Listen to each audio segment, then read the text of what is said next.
Autumn Creek looked like a postcard. Fiery leaves, pumpkins on porches, the scent of wood smoke in the air.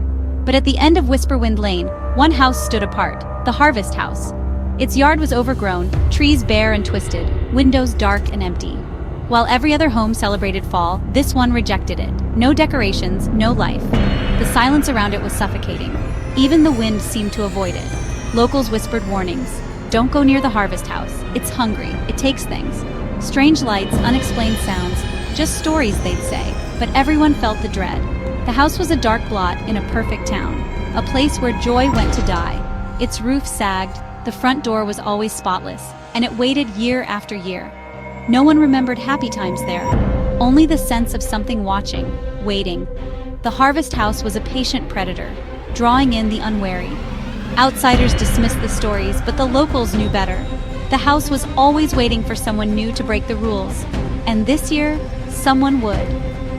Evelyn and Tom were the new arrivals moving into the cottage next door. She was an artist, he a writer, both seeking peace in Autumn Creek. Their home was cheerful, but the Harvest House loomed, casting a shadow over their joy. Evelyn felt uneasy from the start, but Tom was fascinated, drawn to the house's secrets. The real estate agent brushed off their questions, and the townspeople's smiles hid something unspoken. Evelyn tried to focus on their new Life Walks Market's autumn traditions, but the house was always there. Tom watched it from the window, lost in thought. Evelyn wanted to ignore it, but the sense of dread grew. The townspeople's glances held pity, their welcomes tinged with warning. Evelyn told herself it was paranoia, but the feeling wouldn't leave. Their first week was peaceful, but the shadow never lifted. The Harvest House was waiting, and nothing could stop it. On Tuesday, Evelyn noticed a scarecrow in the field between their house and the Harvest House. It hadn't been there before. Burlap, straw, button eyes fixed on their home. The next day, it was closer. Tom laughed it off, but Evelyn knew something was wrong. That night, she heard the front door creak open. Tom slept unnaturally deep, impossible to wake. In the morning, the scarecrow had moved again, now at their property line, its stitched smile wider. Evelyn's anxiety grew. This was no imagination. The scarecrow watched, silent and menacing. Tom dismissed her fears, but he was changing, distant, distracted. The peace they'd found was gone, replaced by dread. The house, the scarecrow, Tom's deep sleep, it was all connected. Evelyn felt trapped, the nightmare closing in. The watcher in the field was a warning.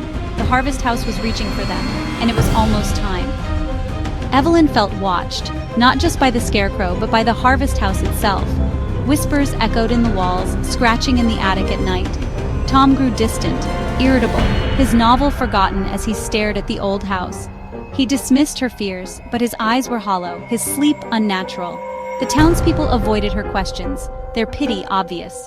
Mrs. Gable at the store warned, "You should have picked a different house," before falling silent. Jeb, the handyman, refused to talk about the field. The warnings were everywhere, unspoken but clear. One evening, Evelyn found Tom whispering in the yard, the scarecrow only feet away. The house wasn't just watching, it was calling to Tom, and he was answering. Evelyn's terror grew. The house was claiming him. Desperate, Evelyn searched the town library for answers. The librarian, Miss Albright, hesitated but led her to old records. The Miller family built the Harvest House in the 1800s. Their son vanished one autumn. Over the decades, new families moved in.